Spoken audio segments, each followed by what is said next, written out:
Bom dia, Jesus Cristo é nosso amado Senhor. No Evangelho do irmão João, no capítulo 19, do verso 28 ao 30, diz assim: Depois, vendo Jesus que tudo estava consumado, para se cumprir a escritura, disse: Tenho sede. Estava ali um vaso cheio de vinagre. Embeberam de vinagre uma esponja e, fixando no caniço de isopo, lhe chegaram à boca. Quando, pois, Jesus tomou o vinagre, disse: Está consumado. Inclinando a cabeça, rendeu o espírito. Louvado seja o Senhor. Pai, nós te damos graças essa manhã por esse sacrifício bendito que se tornasse o nosso substituto naquela cruz, porque o pecado só tinha duas formas de ser vencido, ou por um substituto, ou pagando com a nossa própria vida na condenação do inferno, na condenação para o lago de fogo. E o Senhor nos tirou do império das trevas e nos colocou em Ti, no reino bendito, que és o Filho de Deus, nosso amado Senhor, pelo Espírito Santo. Muito obrigado por tal sacrifício. Guarda-nos em Ti e nos livra do mal. Então, é maravilhoso saber que o Senhor pronuncia no verso 28 está consumado e no verso 30 está consumado. Repete duas vezes. E nós cremos e temos aprendido no Senhor, pelas Escrituras, em comunhão com os santos, que esses dois versículos, duas repetições, está consumado. E a gente fica perguntando por que o Senhor fez essas duas pronúncias, né? E aí a gente entende e crê, mais uma vez, em comunhão com o Senhor, com os santos, que percebemos que o Senhor passou 6 horas, lembra na cruz? Foi de 9 horas da manhã a 3 da tarde. No primeiro período das 3 horas, de 9 a meio-dia, o Senhor estava sendo oferecido como holocausto ao Senhor, referente às ofertas de Levítico lá, o holocausto, oferta puramente para o Senhor, né? E quando chega de meio-dia até 3 horas da tarde, que houve trevas sobre a face da terra, o Senhor está sendo oferecido como oferta pelo pecado, onde todos os nossos pecados foram colocados nele que não tinha pecado. Lembra lá de 2 Coríntios 5, 21, que Deus o fez pecado por todos nós para que nele fôssemos feitos justiça de Deus, o único caminho. Jesus não é um caminho, Jesus é o caminho que leva de volta para Deus. Né? Todos os caminhos levam a Deus, negativo, todos os caminhos não levam a Deus, só tem um caminho que leva a Deus, que é o Senhor Jesus, seu Filho amado, em que o seu propósito eterno está nele, né? Que conformar ele em cada um de nós. Então, ali naquela primeira etapa, né, o Senhor estava lutando, quando ele disse isso no verso 28, ele estava lutando, né, como um homem contra Satanás, contra o pecado, né, contra o mundo, né, contra tudo que não presta, né, contra a morte. E ali ele destruiu. O primeiro está consumado quando ele disse, vendo que tudo está consumado, ele já sabia ali naquele momento que ele tinha derrotado, né, Satanás. Hebreus 2,14, lembra? Que como os filhos têm participação comum de carne e sangue, assim também Jesus teve, para que pela sua morte destruísse aquele que tem o poder da morte, a saber, o diabo, para nos livrar do poder da morte, do qual ele estava sujeito para o resto da vida. Ele ali sabia que tinha destruído a morte, tá certo? 2 Timóteo 1,10, que pela sua manifestação destruiu a morte, tá certo? Ele também destruiu o nosso velho homem, unido totalmente ao pecado. Capítulo 6 vai dizer que ele destruiu exatamente o velho homem, que é o pecado, né, o corpo do pecado.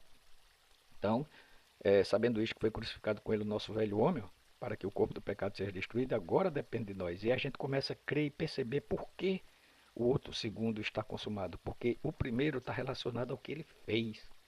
Né? Ele destruiu tudo isso, destruiu o diabo, destruiu a carne, destruiu o velho homem, a carne somos nós que crucificamos, destruiu a morte, como falamos agora. Tudo foi destruído. Quando ele viu, né, que tudo estava consumado, que a sua vitória era completa sobre todas essas coisas negativas que fez o homem cair e se apartar de Deus, quando ele disse isso, ele tem sede, né? Tomou o vinagre que ali deram a ele, e aí quando Jesus tomou o vinagre, ele disse, está consumado. Por quê? Porque nesses contextos nós vamos ver, tá certo? Presente contínuo.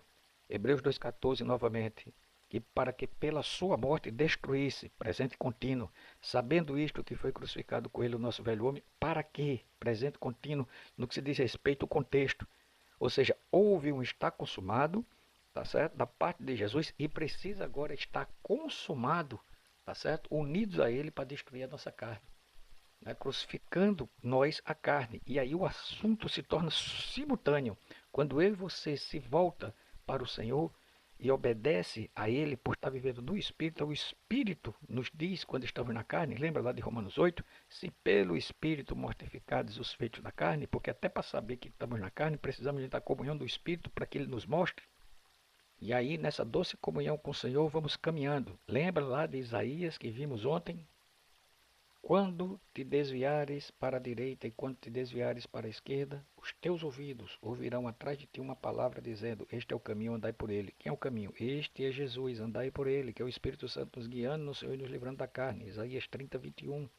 E quando vemos o radical teleo, grego, da palavra consumado, tem finalizar, terminar, por fim, executar.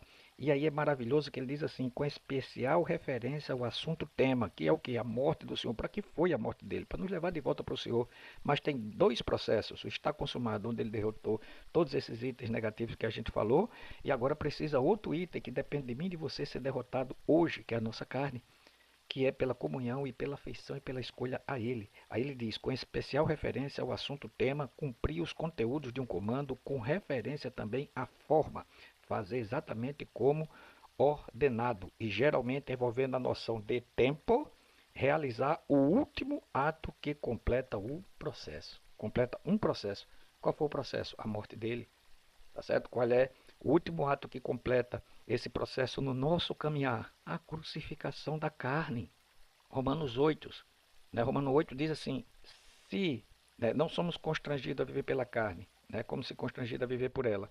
Porque se vivermos segundo a carne, vamos morrer. Mas se pelo Espírito mortificados os feitos do corpo, certamente vivereis. Não somos mais constrangidos a viver pela carne. O Espírito Santo pelo irmão Paulo na carta aos Gálatas, capítulo 5, 24. E os que são de Cristo Jesus crucificaram a carne com as suas paixões e concupiscências. Isso é o fim do processo. Diariamente, algo que já foi feito e que está sendo feito.